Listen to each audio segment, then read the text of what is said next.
Indian premier ലീഗിന്റെ 19ാം പതിപ്പിന് 2026 March 28-ന് തിരശ്ശീല ഉയരുമ്പോൾ ക്രിക്കറ്റ് ലോകം ഏറ്റവും കൂടുതൽ ഉറ്റുനോക്കുന്നത് ചെന്നൈ സൂപ്പർ കിങ്സ് എന്ന മഞ്ഞപ്പടയിലേക്കാണ്. ഇത്തവണത്തെ IPL വെറും ഒരു ടൂർണമെന്റ് അല്ല, മറിച്ച് CSK സംബന്ധിച്ചിടത്തോളം ഒരു യുഗത്തിന്റെ മാറ്റമാണ്. ടീമിന്റെ ഇതിഹാസ നായകൻ MS ധോണിയുടെ അവസാന സീസൺ ആയിരിക്കാം ഇതെന്ന റിപ്പോർട്ടുകൾക്കിടയിൽ ടീമിലെ ഏറ്റവും വലിയ ആകർഷണം മലയാളി താരം സഞ്ജുവാണ്. രാജസ്ഥാൻ റോയൽസിന്റെ നായകസ്ഥാനം ഒഴിഞ്ഞ് ചെന്നൈയുടെ ഭാഗമായി സഞ്ജുവിനെ ചുറ്റിപ്പറ്റിയുള്ള ആവേശം കൊടുമുടിയിലാണ്. IPL ആരംഭിക്കുന്നതിന് മുന്നോടിയായി CSKയുടെ തട്ടകമായ ചെപ്പോക്കിൽ നടന്ന വർണ്ണഭമായ ചടങ്ങ് ആരാധകർക്ക് മറക്കാനാവാത്ത ഒന്നായിരുന്നു. ഇന്ത്യക്കായി T20 ലോകകപ്പും അണ്ടർ-19 ലോകകപ്പും നേടിയ താരങ്ങളെ ആദരിക്കാനായി സംഘടിപ്പിച്ച പരിപാടിയിൽ പ്രധാന ആകർഷണം സഞ്ജുവായിരുന്നു. T20 ലോകകപ്പിൽ ഇന്ത്യയെ കിരീടത്തിലേക്ക് നയിക്കുന്നതിൽ നിർണായക പങ്കുവഹിച്ച സഞ്ജുവിനെ സാക്ഷാൽ MS ധോണി തന്നെ നേരിട്ട് ആദരിച്ചു എന്നതും ശ്രദ്ധേയമാണ്. വേദിയിൽ സഞ്ജു നടത്തിയ പ്രസംഗം ഇതിനോടകം തന്നെ തരംഗമായി കഴിഞ്ഞു. ഇത്തവണ CSKയ്ക്കൊപ്പം പന്ത് നോക്കി പരമാവധി സിക്സർ നേടാൻ ശ്രമിക്കുമെന്ന സഞ്ജുവിന്റെ വാക്കുകൾ ഗ്യാലറിയിൽ വലിയ ആർപ്പുവിളികൾക്കാണ് വഴിവെച്ചത്. തന്റെ കരിയറിലെ ഏറ്റവും വലിയ സ്വപ്നങ്ങളിൽ ഒന്നായ ധോണിക്കൊപ്പം കളിക്കുക എന്നത് ഇത്തവണ സാക്ഷാത്കരിക്കപ്പെടുമ്പോൾ സഞ്ജുവിൽ നിന്നും ഒരു വിശ്വരൂപം തന്നെ ആരാധകർ പ്രതീക്ഷിക്കുന്നുണ്ട്. ശിവകാർത്തികേയൻ, AR റഹ്മാൻ തുടങ്ങിയ പ്രമുഖരുടെ സാന്നിധ്യം ഈ ചടങ്ങിന് മാറ്റുകൂട്ടി. 2026 IPLിലേക്ക് സഞ്ജു എത്തുന്നത് വെറും ഒരു താരമായല്ല, മറിച്ച് T20 ലോകകപ്പിലെ ടോപ്പ് സ്കോർ എന്ന പദവിയോടെയാണ്. ലോകകപ്പിൽ തുടർച്ചയായി 3 അർദ്ധ സെഞ്ചുറികൾ നേടി ഇന്ത്യയെ ഫൈനലിൽ എത്തിക്കുന്നതിലും കിരീടം നേടിക്കൊടുക്കുന്നതിലും സഞ്ജു വഹിച്ച പങ്ക് നിസ്തുലമാണ്. സമ്മർദ്ദഘട്ടങ്ങളിൽ പതറാതെ ബാറ്റ് ചെയ്യാനും ഇന്നിംഗ്സ് ഫിനിഷ് ചെയ്യാനുമുള്ള സഞ്ജുവിന്റെ കഴിവ് ലോകകപ്പിൽ നാം കണ്ടതാണ്. ഈ മികവ് CSKയിൽ ആവർത്തിക്കുക എന്ന വലിയ ദൗത്യമാണ് സഞ്ജുവിന് മുന്നിലുള്ളത്. CSKയിൽ സഞ്ജുവിന്റെ ബാറ്റിംഗ് പൊസിഷൻ എന്തായിരിക്കും എന്നത് ക്രിക്കറ്റ് നിരീക്ഷകർക്കിടയിൽ വലിയ ചർച്ചയാണ്.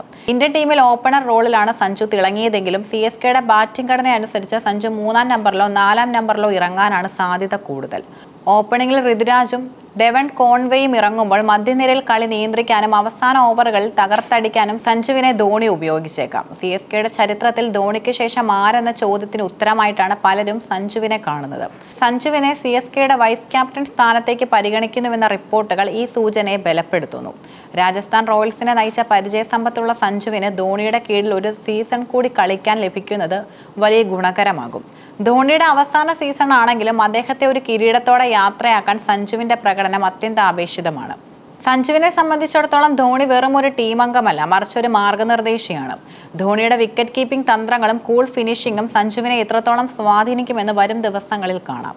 ധോണിക്ക് ലഭിക്കുന്ന അതേ സ്നേഹവും പിന്തുണയും ചെന്നൈയിലെ ആരാധകർ സഞ്ജുവിനും നൽകുന്നുവെന്നതും ശ്രദ്ധേയമാണ്. 2026 സീസണിൽ 10 ടീമുകളും ഒന്നിനൊന്നിനും മികച്ച താരനിരയുമായാണ് എത്തുന്നത്. CSKയിൽ സഞ്ജുവിന് പുറമെ രവീന്ദ്ര ജഡേജ, മതീഷ പതിരണ, മഹേഷ് തീക്ഷ്ണ തുടങ്ങിയ വൻനിര തന്നെയുണ്ട്. ബാറ്റിംഗിലും ബൗളിംഗിലും മികച്ച സന്തുലിതാവസ്ഥയും ടീമിനുണ്ട്. എന്നാൽ സഞ്ജുവിനെ പോലൊരു താരത്തിന് വലിയ തുക നൽകി ടീമിൽ എടുത്തപ്പോൾ CSK മാനേജ്മെന്റ് വലിയ പ്രതീക്ഷകളാണ് വെച്ചിരിക്കുന്നത്. സഞ്ജു സ്ഥിരതയാർന്ന പ്രകടനം കാഴ്ചവെച്ചില്ലെങ്കിൽ അത് ടീമിന്റെ പ്ലേ ഓഫ് സാധ്യതകളെ ബാധിക്കും. മലയാളി താരത്തിന്റെ സാന്നിധ്യം CSKയുടെ കേരളത്തിലെ ആരാധകരുടെ എണ്ണം ഇരട്ടിയാക്കിയിട്ടുണ്ട്. തമിഴ്നാടിന്റെയും കേരളത്തിന്റെയും സംയുക്ത പിന്തുണ ലഭിക്കുന്ന ഏക ടീമായി CSK മാറിയിരിക്കുകയാണ്. സ്റ്റേഡിയത്തിൽ മലയാളി ആരാധകർ സഞ്ജുവിനായി ഉയർത്തുന്ന ആവേശം CSKയ്ക്ക് വലിയ ആത്മവിശ്വാസം നൽകുന്നു. മാർച്ച് 28-ന് പോരാട്ടം തുടങ്ങുമ്പോൾ സഞ്ജു എന്ന താരത്തിന്റെ കരിയറിലെ ഏറ്റവും പ്രധാനപ്പെട്ട അധ്യായത്തിനാണ് തുടക്കമാകുന്നത്. തന്റെ ബാറ്റിംഗ് കരുത്തുകൊണ്ടും സിക്സറുകൾ കൊണ്ടും ചെപ്പോക്കിലെ ഗാലറികളെ ഇളക്കി മറിക്കാൻ സഞ്ജുവിന് സാധിക്കുമെന്ന് തന്നെ വിശ്വസിക്കാം. 3ാം നമ്പറിലായാലും 4ാം നമ്പറിലായാലും പന്തിന്റെ മെറിറ്റ് നോക്കി കളിക്കാനുള്ള സഞ്ജുവിന്റെ ശൈലി CSKയുടെ റൺ റേറ്റ് ഉയർത്താൻ സഹായിക്കും. ഈ സീസൺ അവസാനിക്കുമ്പോൾ IPL കിരീടം ചെന്നൈയുടെ മണ്ണിലെത്തുമോ? സഞ്ജു സാംസൺ CSKയുടെ പുതിയ നായകനായി പ്രഖ്യാപിക്കപ്പെടുമോ? ഈ ചോദ്യങ്ങൾക്കെല്ലാം വരും മാസങ്ങളിൽ ഉത്തരം ലഭിക്കും. എന്തായാലും സഞ്ജുവും ധോണിയും ഒന്നിക്കുന്ന മഞ്ഞപ്പടയുടെ പോരാട്ടം കാണാൻ ലോകമെമ്പാടുമുള്ള ക്രിക്കറ്റ് പ്രേമികൾ കാത്തിരിക്കുകയാണ്.